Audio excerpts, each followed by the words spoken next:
Welcome to our day 20 debrief. Wanted to touch on some really cool language use in chapter 2 before I get to the plot stuff. Uh, Kind of minor personalization with Sherlock dancing in a circle, although dogs do kind of dance sometimes. But the imagery as she's running, I find really interesting. We reach the river, the air is heavenly, cool and moist. It sparkles my face, washes my lungs, cools the building heat of my body. And then, I soar beneath the trees, transform into the wind. I do not relate to this at all. Later, she says she glides along the street. Running was always a chore for me. I'm Team Kaylee when it comes to that. Um, but she says, my legs and lungs burn, which sounds kind of like hyperbole, but they really actually kind of do. I mean, not like light a match on fire, but lactic acid builds up in your muscles when you use them repeatedly. It's something about oxygen flow, but they really feel like they're burning. So she's probably not exaggerating there. But that pain forges her with strength. Just some great language examples that help us to understand her feelings and how she experiences running. But what's really important about that is that the running dream is not just a dream anymore. It's not her, wishing for what she lost. She is running again. And I think that's really significant, and it's amazing and inspiring and uplifting. And kind of, I want you, sometime to think about dreams that you're pursuing. She felt like this was completely out of reach. Remember all the times she said, getting a leg, running again. It's a pipe dream. It's impossible. And sometimes we have dreams in our hearts that really are impossible, and others that we just have to go for. And it's hard to tell the difference. That's the honest truth. It's very difficult as a parent or a teacher to guide young people through this. Maybe you want to be a professional athlete. Guess what? I dreamed of playing in the NBA. Dr. J was my hero.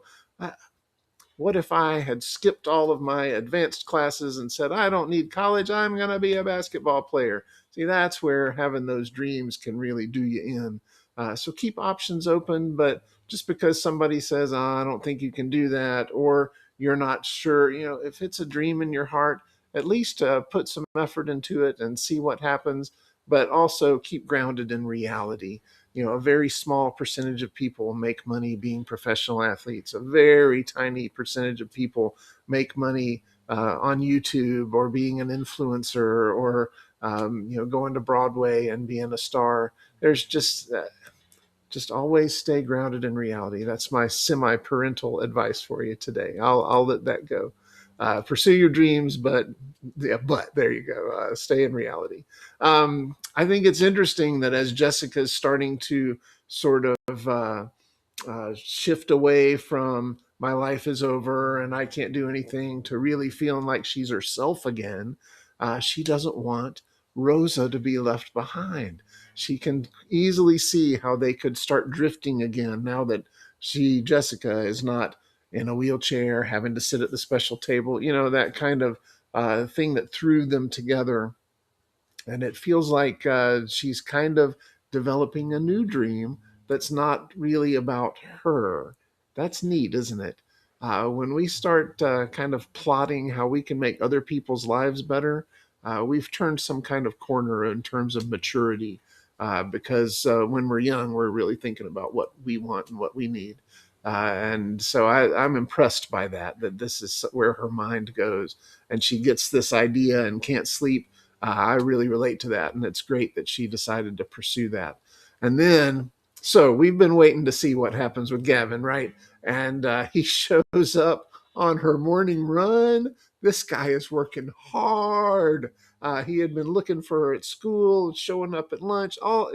He started paying attention to track, jogging. So he was already. I was very suspicious that he was not into Meryl.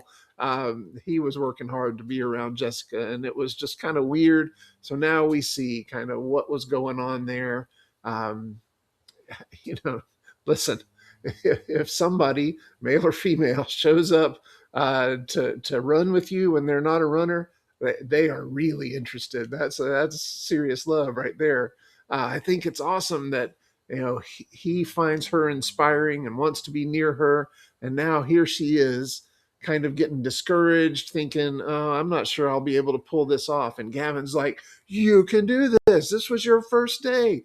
You haven't given yourself time to build up. Hey, we can do this and we can do that. So one, he gets on board. That's awesome. Kind of shares her dream, but then he's inspiring her in turn. And I know you're still kind of early in the dating world, but if you inspire each other and lift each other up, make each other better, that's way more important than somebody being hot or good looking or cool or things like that. That's where it's at. So I'm really liking where this relationship is going. And you notice her dad's reaction. He's like, I like how this guy impacts you. I like how he makes you feel and act. And of course, you share a dream with a dad, especially a dad who's a handyman. You can see, even on the paper, you can see the wheels start spinning. He's all on board. And so the people are already seeing this dream and like, hey, we can help. Here's some things we can do. We're going to get this done. And we're already see kind of a team building behind Jessica. And I'm really excited on seeing how this is going to go. So just remember, don't give up easily on things that really mean something to you. Take Gavin's response to heart. One try and you're going to get discouraged. Give yourself a chance. So work towards those things and pursue dreams. And just remember, sometimes we do pull things off that nobody thought was possible. So let's make sure that we go for it. All right. I'll see you next time.